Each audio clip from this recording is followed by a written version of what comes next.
Welcome back, everyone. Oz here, and today I've got some r/OhNoConsequences. As per usual, I'll be reading you the post, giving you my opinions, and I hope you do the same down in the comments below. And without further ado, let's jump right into it. Am I the asshole for telling my wife that if I waited for her to make memories with our son, we wouldn't have any? Last weekend, I, 39 male, helped my son, 14 male, dye his hair purple. Or, my good friend who actually knew what he was doing helped my son dye his hair while I was there for music requests and object fetching. It was such a fun day, and I could tell how happy it made my boy. I didn't tell my wife before we did this, and that was the catalyst to the fight we're currently having. But for me, it's so much more than this one incident. My wife has been hands-off with our child for a while now. His soccer games, little road trips to nearby amusement parks, back-to-school shopping. She's too busy with work, or too tired from work, so I've mostly just stopped having the conversations. Why would I waste my breath to have the same conversations on repeat? The night we dyed his hair, she started crying while we were talking, saying we were making all of these memories without her. I asked her what she expected me to do. If we waited for her to make memories, we would be sitting in a dark room 100% of the time. My son isn't even really comfortable with her anymore. There is no, I can't take you, go ask your mom. Now it's, I'm sorry I can't take you, let me see if friend is free that day. My wife isn't speaking to me now, and I'm wondering if I took it too far. I don't know, I was hoping some brutal honesty would change something. I would have loved having more kids, but I guess it's for the best now that she said no. Edit, I'm a stay-at-home dad. The original plan was for me to start working again when our son went to kindergarten. But my wife was gunning for a promotion around that time and asked me to stay home longer. Once she got the promotion, her hours increased. So that time was extended once again. I'm responsible for all the household chores and general homemaking tasks. I cook, clean, do all the yard work, all the grocery shopping, etc. I do enjoy being a stay-at-home dad, but I've been ready and willing to rejoin the workforce for a decade now. At this point, I'll be getting a job when my son turns 16 and he can get himself to and from school. But my wife still refuses to cut her hours even if I get a job and gets frustrated every time I bring it up. There is no point in me forcing my son to ride the bus or figure out a ride for himself if my wife still won't make the effort or compromise in order to spend time with him. And right there, at the end, that is the part that cements OP as being nowhere even close to being the asshole and just makes his wife the one who's entirely in the wrong here. Even without that little bit of context, there could still be a lot of wiggle room, but that one there just puts OP entirely in the clear. The wife is upset because they're making memories without her, but she is never around. So what is she to expect? Them to just simply never make any memories, to be miserable? She's the one who quite literally chose this, and when offered a clear-cut solution, she turned it down. She can be as career-oriented as she wants. That's okay, but she has to be ready for the consequences that will inevitably come with that, for being as career-driven as she is. And this is regardless of gender. I mean, hell, my dad was extremely career-driven, but he still found ways to make it work, even with being a divorced father. Solutions and compromises are being proposed, but they're being actively declined. And the consequences of that declination, is that a word? That can't be a fucking word. Hold on a second. A formal refusal.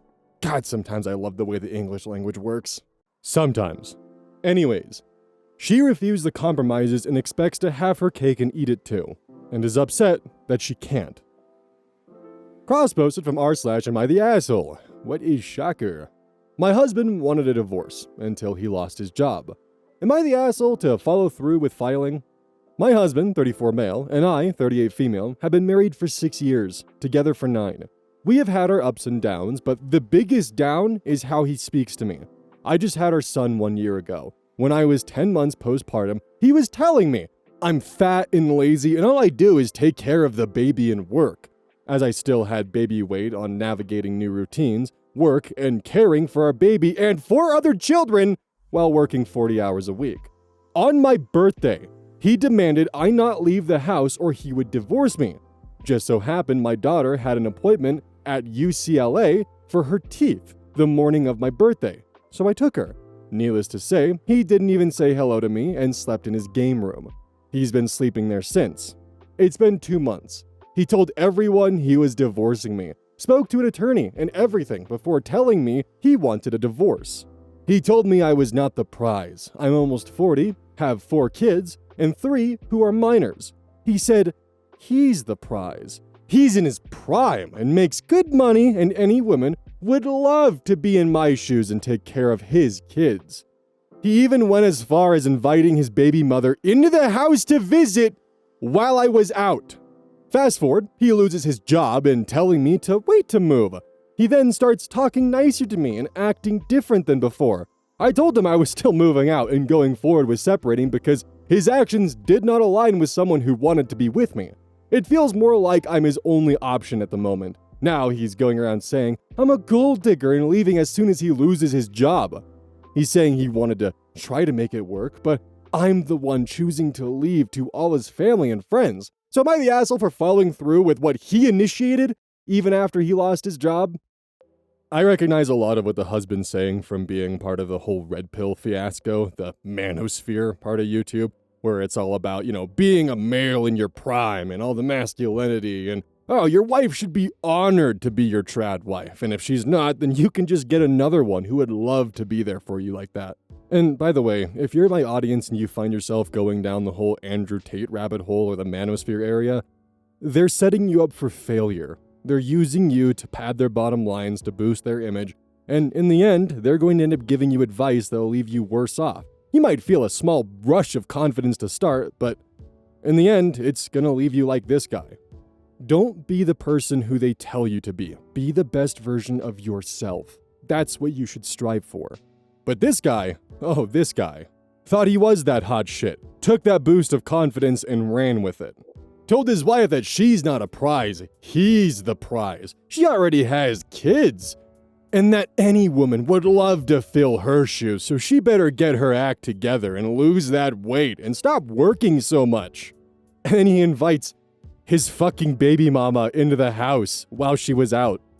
But now, world came crashing down around him, and he realizes that he is not the premium cut of male specimen he once thought he was. Instead, he's finding out he's a $3 Walmart T-bone in the freezer aisle, ready in 2 minutes. He spelled out his intentions crystal clear. He's only interested in being married to someone who's ready to service him at his beck and call. And now that he realizes that he was dealt a shit hand, he's trying anything he possibly can to flip the script. He initiated the divorce. You're just following through on it. That's totally on fucking him. If he thinks he's such a hotshot, maybe he can go find someone else. In a fucked up way, you kinda just confirmed that you're his fallback plan. You're not his end goal. And that's not something worth sticking around with. Go live your life to the fullest and don't listen to his bullshit. Cross-posted from r/am I the asshole. Am I the asshole for walking out of my sister's wedding as an organist because she told me last minute that she didn't have any vegan options? I'm 19 male, and my sister, 22 female, got married about a week ago. She was rather mean to me growing up, and I still don't like her very much. Several months ago, we were all having dinner as a family. I was asked by my sister if I could be the organist for her wedding. She told me that she can't pay me, but that I can have food at the buffet. Since most of the gigs that I do are paying ones, I initially said that she's going to have to pay me. But my parents got mad at me and told me that it's unreasonable to expect family to pay me for playing music. I asked my sister if there will be vegan options for her buffet, and she told me that she'll make sure that there will be. So I gave in and agreed to play as long as she has vegan options for me. When I arrived on the day of the wedding, my sister came over and told me that she wasn't able to get any vegan options for the buffet. So she got an Impossible Whopper for me from Burger King on her way there. Not only was that completely insulting, it has mayo in it. So it isn't even vegan. I told her that I'm not going to play for the wedding unless she sends me $200 on Venmo right now. She went and discussed it with her fiancé, only to be told that she can't do that. So I immediately left the wedding and muted my sister, her fiancé, and my parents on my phone. There was no music for the wedding ceremony. I went to go see a movie with my friends instead. When I got home, my parents were predictably very angry and screaming at me, but I refused to apologize. I honestly don't care that much what they think anymore at this point because I'm already moving out in less than a month. My sister is now demanding that I reimburse her $2,500 for the organ rental, and is threatening to take me to small claims court. I told her to pound sand because not only was there no contract, She didn't even uphold her end of our verbal agreement. You could spare $2,500 for an organ rental, but not $200 for your brother to play said organ? Seriously? This is just outright taking advantage of family, because if this was just actually a regular musician or someone who was hired to be at the wedding, getting a vegan an Impossible Burger or declining to offer them $200 for a stranger to play at your wedding would not fly, and everyone would be like, yeah, go you for standing up for yourself. But because it's family, oh, that changes it according to r/am I the asshole. That makes everything different. All forms of reimbursement were either declined or failed by OP's sister. Here's a comment thread from the original post.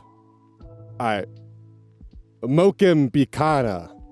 I think. I don't know. You're the asshole. Sorry, but you could have got mad about this after the wedding and not made a scene. Maybe asked for something else in repayment after the wedding that wasn't your full rate. It's her wedding day, and playing some music is not a big sacrifice for family. Even family you don't like much. You had an opportunity to be the bigger person, and you blew it. You acted like a child. Mickey, 26 comments. He's 19. He basically still is a child, and if his family haven't even bothered providing food for OP after agreeing that's what they do, although there should have been options even if he was just a guest, why do you think they reimburse him later? It being family does not mean that anyone has the right to be disrespected, and saying that you should be the bigger person only encourages the negative behavior and stress out the person trying to be bigger.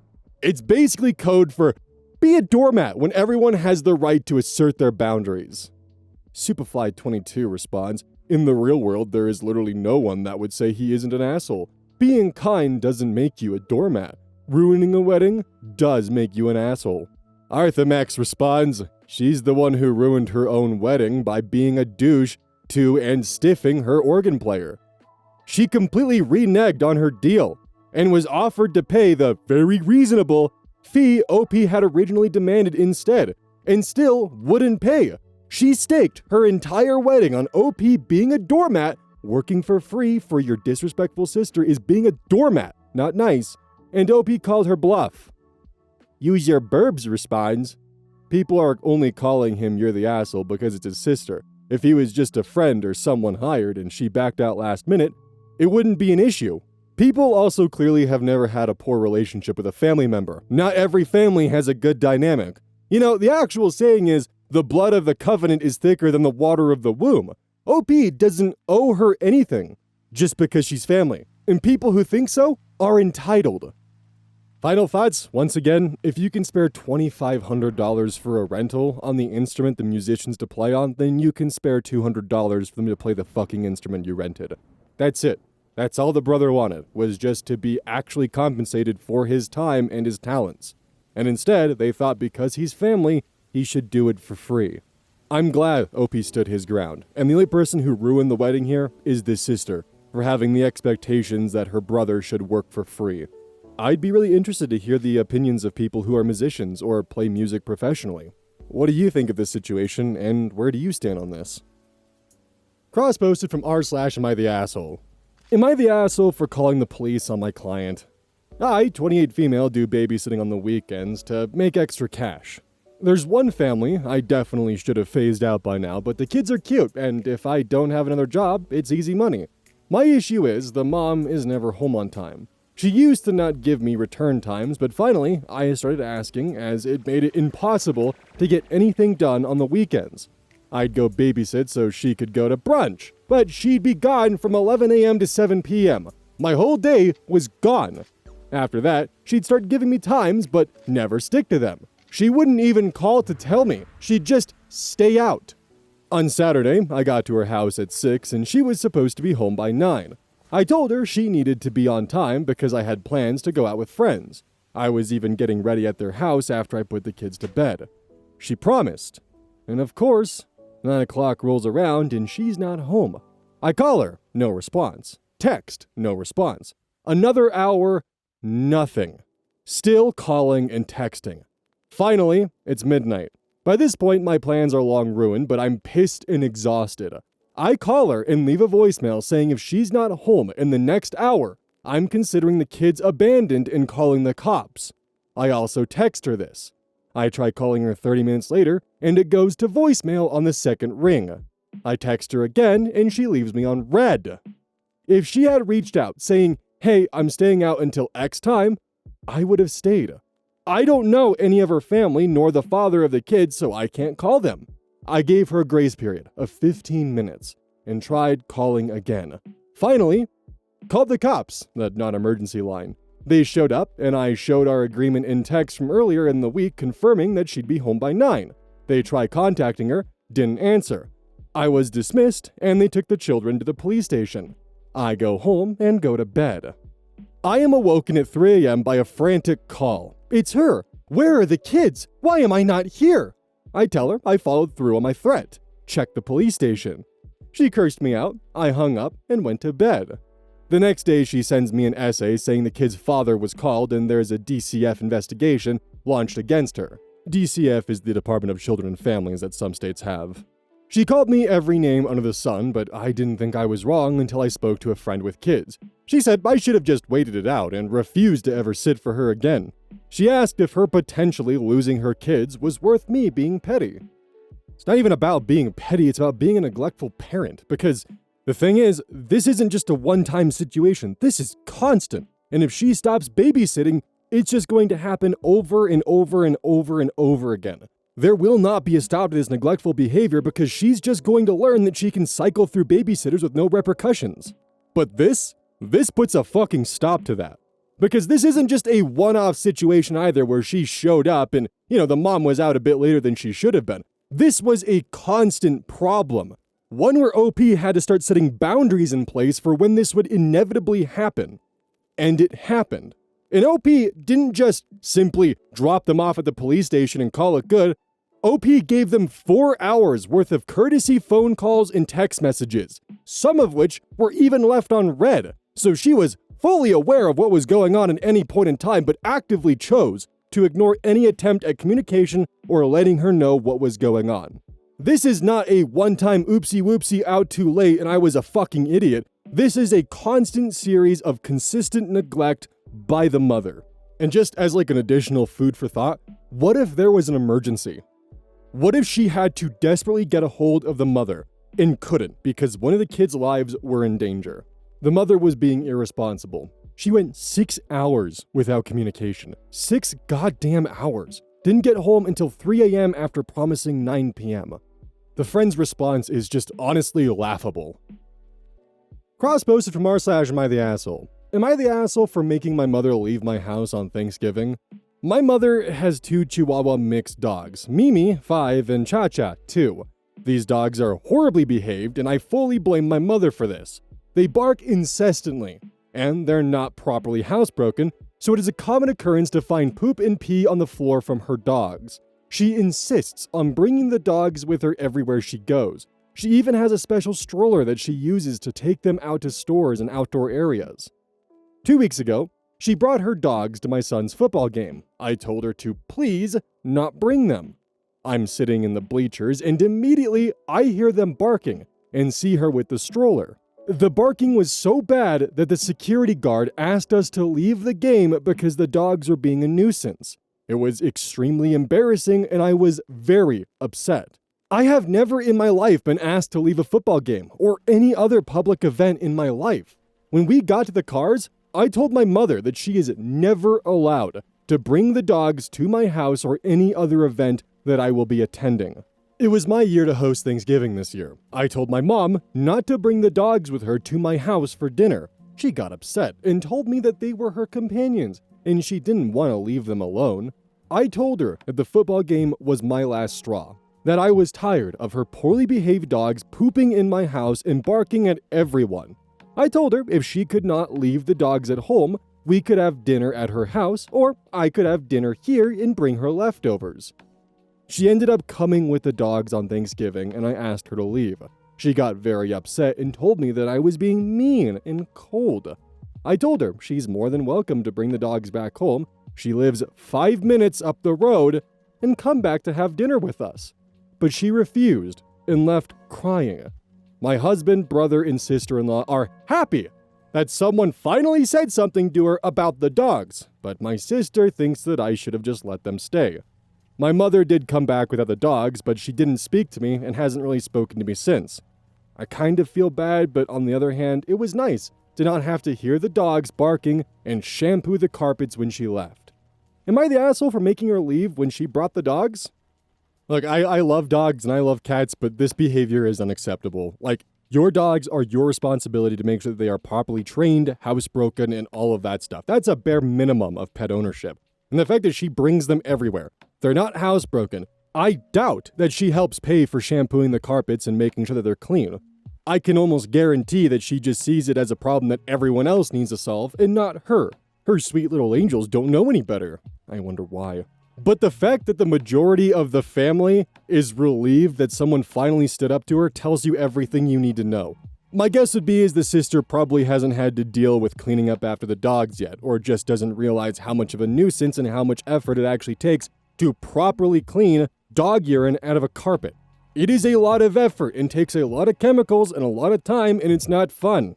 And the fact that she takes them everywhere and they're disruptive enough for you to get kicked out of a public environment just based upon association, that's ridiculous.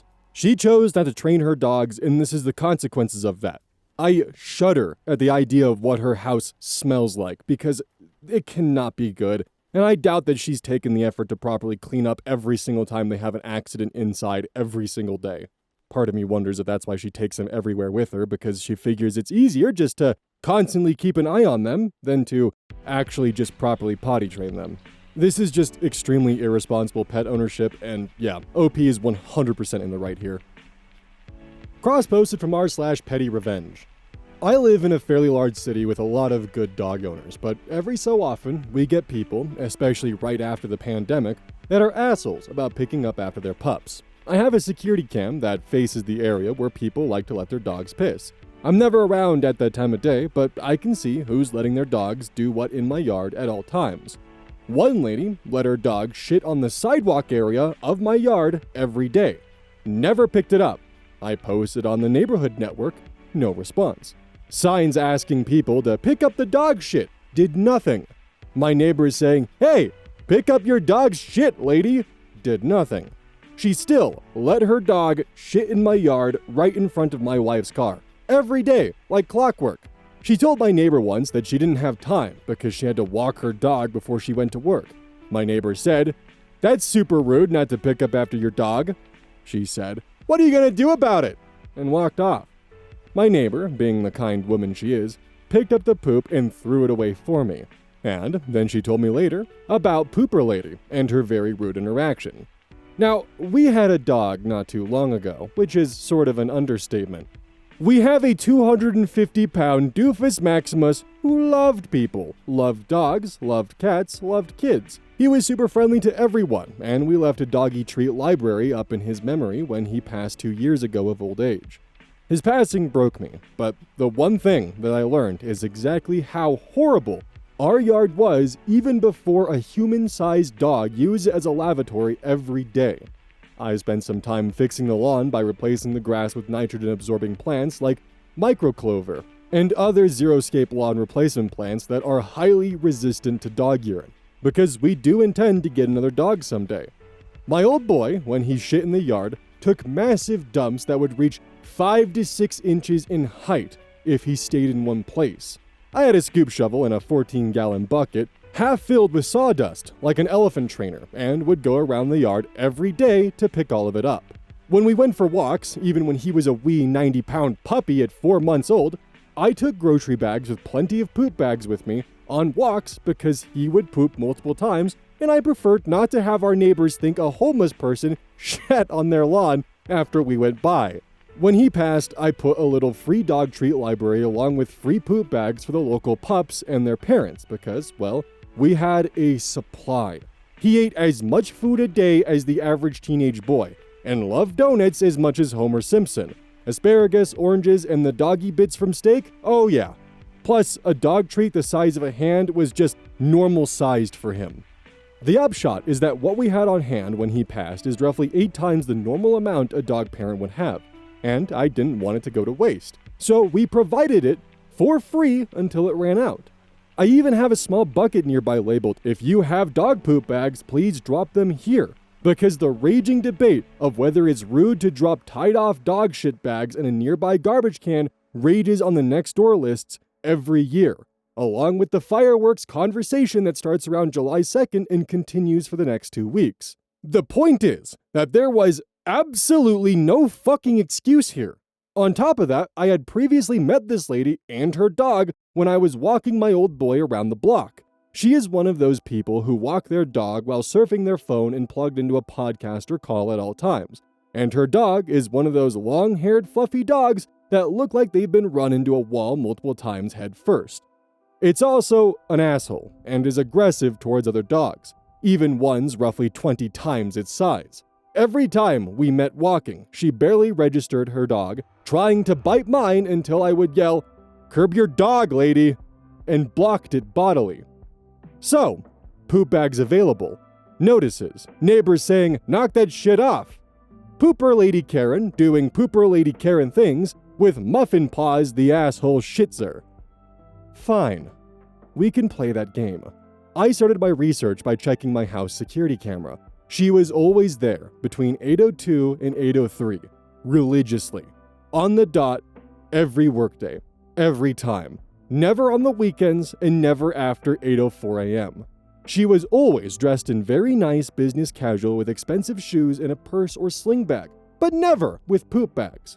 I set up one of my Rainpoint Wi-Fi enabled automatic sprinkler hose bib things and connected 2 high-volume, highly visible water sprayers for that grassy area. One on each side, one facing the sidewalk from my house with some overlap to the sidewalk strip set to a 180-degree semicircle. One in the sidewalk strip facing the house, set to the same dispersal pattern. The nice thing about Rainpoint is that it's hooked into your house Wi-Fi, and you can control it anywhere, at any time, just by pressing a button widget on your phone. You can also set up automatic watering times and hook it into weather/soil moisture IFTTT systems. But the fact that you can set it off remotely is more important here. I set the timer to go off at 8:03 exactly and spray for 10 minutes on full blast. And by full blast, I mean I made sure to close off all other hoses and not start the dishwasher or laundry before I left for the day at 7 a.m. So the full experience of 15 gallons per minute water pressure could be enjoyed by all. The next morning, I turned on my remote viewing of my security camera at work. Here she comes, dressed more nicely than usual in her business casual, walking her aggro asshole dust mop of a dog, face in phone, earbuds plugged in, volume up. The dust mop angles his way towards the same spot she always lets him shit. Starts to squat, and then dual sprays of ice-cold water catch her dog in the face and her at the waist. Full blast. The one from the house started first. The one in the sidewalk strip started 10 seconds later. She stood there, screaming on the security cam for 30 seconds, then stormed across the grass to pick up her dog, who at this point has been turned from a fluffy ball of perfectly groomed dog to a filthy wet mop with extra dirt and powdered steer manure compost. Jesus Christ. And as she turns to storm away with her dog, she slips on the fresh dog shit that her dog had just dropped. And that was now getting sprayed with water at 15 gallons per minute. She lands on fresh microclover that had just been lovingly fertilized with composted steer manure from our family farm the day before, so she doesn't get injured. But when she gets up, her very expensive business casual outfit is caked with dog shit, fresh green stains, and steer manure. Karen exits stage left, screaming. I start laughing so hard, my boss has to come out to ask what's the matter. I kept a Nextdoor tab open on my browser all day, set to check for new posts from my specific neighbor with keywords. I was not disappointed. About an hour later, I saw a Nextdoor post talking about how horrible people start their watering during the time people are walking their dogs. Yep, it's her. Someone replies to her thread saying, maybe just walk a different way, or go a little later. You don't understand. My dog is soaking wet, and it ruined his grooming session for the week. Now I have to get him in and get him cleaned up after work. Well, thank you for the heads up, Pooper Lady. The next morning, I turned into my security cam at work and had the smart timer widget up. I tested it the day before remotely and made sure the lag time was minimal on both the camera and the sprinklers. Sure enough, here comes the pooper and his mistress right on time. She's dressed up in business wear, complete with heels and a full-body suit today, which, might be a bad choice. To her credit, she is a bit leery of the yard, but she's checking her watch and watching the sprinkler. The dog starts to squat right at 8:26 a.m. I hit the button. My security camera is about 30 feet away behind triple pane glass windows inside a house. We did extra insulation on this last spring. It has a shit microphone that barely picks up anything. I could hear her scream of rage like a pair of wild foxes in heat running 2 feet from my head. Her dog was turned from a fluff ball into a wet mop once more. But this time, he was still mid-shit, so when she grabbed him physically, I could see her trying desperately to avoid the aerial shit torpedoes popping from his ass and flying into the air all over the sidewalk and the walkway to the street. Her phone clatters to the ground, she breaks a heel stumbling over, and one final doggy turd flies up into the air, executes a perfect 360 double pike, and lands on her blouse. The next day was a Thursday. I pop my browser tab open and lay in wait. I watch as Pooper Lady comes down the street, absorbed in her phone, dragging her mop of a dog along behind her. When they get to my house, the dog stops and will not go any further. I see her turn and tug at his leash. He refuses. She stops. She looks at the area of my yard where my sprinklers are set up. She looks at him. She pulls at his leash again, and they begin walking towards the same area once more. And just before they get to the outside edge of my property, I turn on the sprinklers. The 3 seconds of lag means that by the time they're halfway to the spot of Pooper Lady, they're about 5 feet into the spray zone. And the dog just nopes the fuck out of there quick enough. She's startled and drops the leash. He runs off back the way they came, and she does the running in heels thing out of frame after him. That Friday morning, no Pooper Lady. The next Monday around 10 a.m., I see Pooper Lady's dog, but he's being walked by a young woman wearing the t-shirt of a local dog walking service. She stops by my doggy supply library. She smiles. She reaches down to pick up the poop. She tucks it in a bag, ties it off, and walks on with the dog, who looks much happier overall. After about 3 months, I no longer see either Pooper Lady or her dust mop of a dog anywhere in the neighborhood. I guess she moved somewhere that she and her aggro-asshole dog can live in peace and shit wherever they like. Still have the sprinkler set up, but now I tend to set it to run when nobody's around, like at 4 a.m., and only when the grass really needs it. I definitely think there's probably a little bit of embellishment, but the idea of having Wi-Fi enabled sprinklers turning on with a household security camera is not far-fetched at all. I mean, I know my sprinkler system has Wi-Fi for some fucking reason. I've never bothered to set it up because I think Wi-Fi enabled appliances and household things are weird. But they most certainly exist, and they're actually not that expensive to install a Wi-Fi enabled head unit into your sprinkler system. So the whole concept of this is not that far-fetched. I just think that some of the embellishment of how everything went down is, a bit of a creative writing exercise. But using your sprinkler system to spray a neighbor who constantly lets their dog shit on your sidewalk? Yeah, that's definitely something that I can see happening. I mean, hell, recently there was someone who set up a sprinkler system to spray people's cars when they parked illegally on their driveway. So yeah, that kind of stuff not only can happen, but it's pretty easy to do. And unfortunately, I also highly doubt that the lady ever actually learned her lesson that the reason why they were being sprayed was because she refused to pick up her shit. But problem was solved one way or another. She refused to be a good neighbor, and this was the consequences of her actions. Hey, welcome to the outro. Don't forget this whole thing is basically brought to you by GamerSupps. If you like caffeine, then I can't recommend GamerSupps enough. Use code OZ at checkout to support the channel. And I do actually use this product. It's replaced all other sources of caffeine for me because I feel good. It doesn't have any of that extra stuff that a pre-workout blend might have. It's with a couple of the extra things to make it so you don't crash as hard. It's good. I like it. Personally, if you really want a good flavor, try the Soda Pressing Pear or even the Dragon Fruit Punch. Those two are my personal favorites right now.